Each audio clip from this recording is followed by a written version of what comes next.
At 1:56 in the morning, a woman called 911 from a dark forest road in Oregon. If I disappear tonight, She wasn't screaming. She wasn't the crying. man driving this truck She only whispered one has sentence, done this before. and every detective who heard it later remembered it. If I disappear tonight, the man driving this truck has done this before.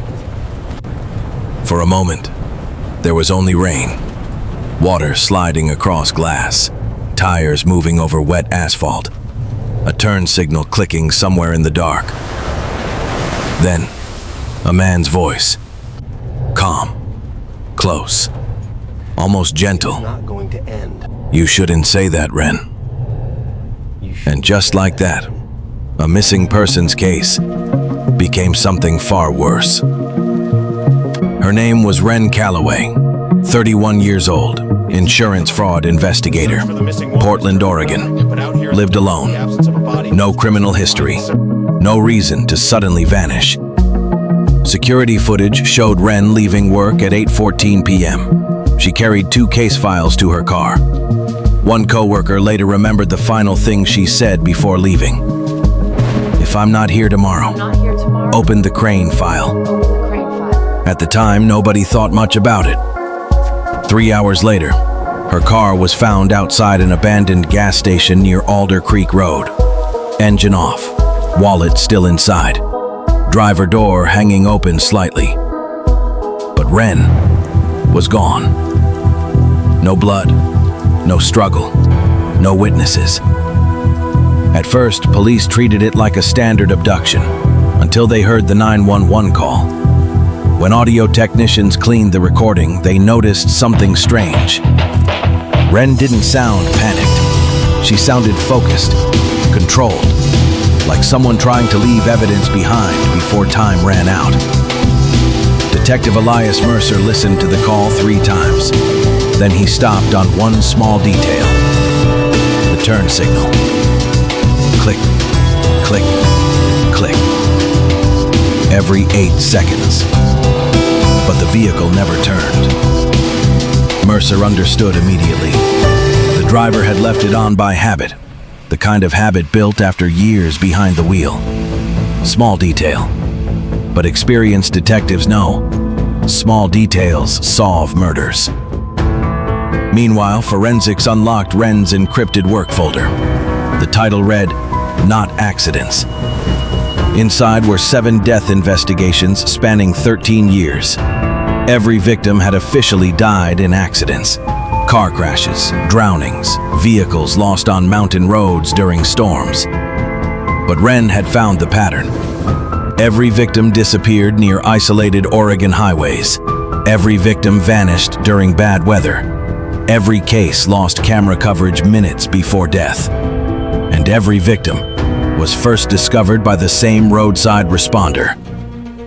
Gideon Vale, 47 years old, state emergency roadside technician. No criminal history, highly respected, trusted by everyone. And always, the first person alone with the victims before police arrived. When Mercer first saw Gideon's photograph, something felt wrong. Not his face, his eyes. Too calm, too empty, like someone who had practiced looking human for a very long time. Mercer requested a warrant immediately, but before police could move in, a second 911 call came through, 4:11 a.m. This time, there was no Ren, only the sound of a cassette tape spinning. Rain, road noise. Then a man spoke softly. She found the 8th file. The line disconnected instantly. Audio analysis confirmed the voice. Gideon Vale. But the most disturbing part was underneath the recording. Metal wind chimes. Rare ones. FBI audio specialists traced the sound to old ranger stations deep in western Oregon. Mercer narrowed it down to 3 locations.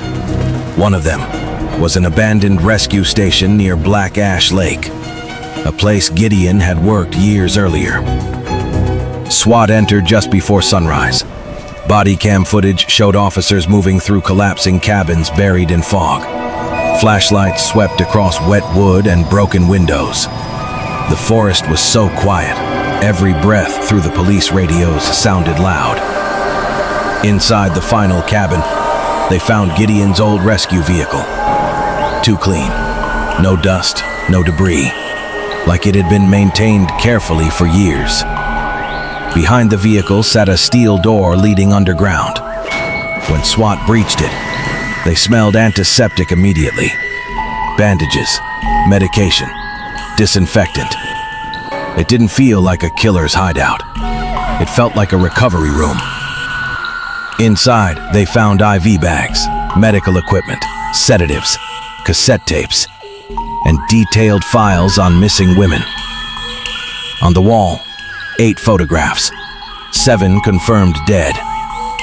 The 8th was Ren. But Ren wasn't there. Only cameras, recording the empty room. Red lights blinking silently in the dark. Gideon had been watching everything. Then the FBI uncovered something worse. None of the victims died immediately after disappearing. Some survived for days. Gideon kept them alive inside isolated cabins, fed them, talked to them, recorded them, then staged their deaths afterward. Not for money, not for revenge, but because he was obsessed with one specific moment, the exact moment a person realizes they are about to disappear forever. He collected fear, the way other people collect music. Then the investigation twisted again. Inside Ren's encrypted evidence, there was another file. The first case, 13 years earlier. Lena Vale, Gideon's wife, officially ruled dead after driving off a flooded road. Body never recovered. And the person who reported her missing was Gideon himself. Ren had discovered that every murder began after Lena disappeared. But the most horrifying detail was buried inside the old police archive. Lena had called 911 before she vanished. The call lasted 32 seconds, but the recording had supposedly been lost for years. Mercer understood the truth instantly. Gideon's obsession didn't begin with the later victims. It began with Lena's final phone call. Something inside that recording broke him permanently. Hours later, FBI agents found one final hidden cabin near Black Ash Lake. No roads, no electricity, no signal. As SWAT entered, body cams recorded a cassette already playing inside. A terrified woman's voice echoed through old speakers. Not Ren. Please stop. Lena Vale.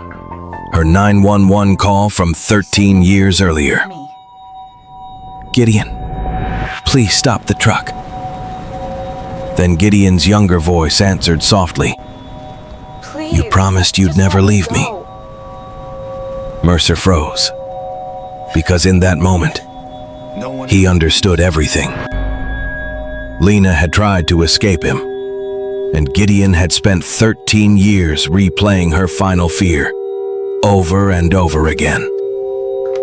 Below the cabin, there was a locked underground room. When SWAT forced it open, they found Ren alive, weak, handcuffed to a medical bed. But what disturbed Mercer most was that Ren didn't cry when she saw police. She only asked one question. Did you hear Lena's call? Mercer nodded slowly. Ren closed her eyes, then whispered, She wasn't the first. Hidden inside the cabin was a steel archive locker. Inside were hundreds of cassette tapes, some labeled, some blank. FBI agents spent months listening to them, and eventually, they realized the truth. There weren't 8 victims. There were at least 23. Help me. I don't know what to do. Some deaths had never been ruled murders. Some victims had never even been reported missing. Gideon chose women who lived alone, women driving isolated roads at night, women unlikely to be searched for right away. He didn't just kill them. He erased them, slowly, quietly, from the lives around them. But the worst discovery came from the final cassette. No label, no date, only one word written across it. Original. When the FBI played it, they heard rain, road noise, a turn signal clicking softly in the dark. Then a terrified woman whispered, "If anyone hears this, it means he's doing it again." A younger Gideon answered softly, "I just want to keep the moment you realize you're gone." The recording was dated 17 years earlier, 4 years before Lena disappeared, which meant Lena had never been the first victim. Gideon had already been killing long before anyone knew his name. At trial, prosecutors played Wren's 911 call for the jury. Nobody watched the screen. Everyone just listened. Rain, road noise, the cassette spinning quietly, and Gideon whispering behind her, "You shouldn't say that, Wren." But the final detail came months later. Audio specialists enhanced the original recording one last time. Underneath the engine noise, they found one final sentence Wren had whispered before Gideon noticed. Hear them. "I know you kept their tapes." That was why Gideon changed his plan. That was why he kept Wren alive longer. He needed to know how much she had discovered. And that mistake finally destroyed him. The FBI officially renamed the investigation The Call That Opened the Graves. But Detective Elias Mercer never used that title. In his files, the case remained under its original name. One 911 call turned a missing night into murder. Because Wren Calloway never made that call to save herself. She made it so the world would finally hear the voice of the man who had buried women in silence for nearly 2 decades.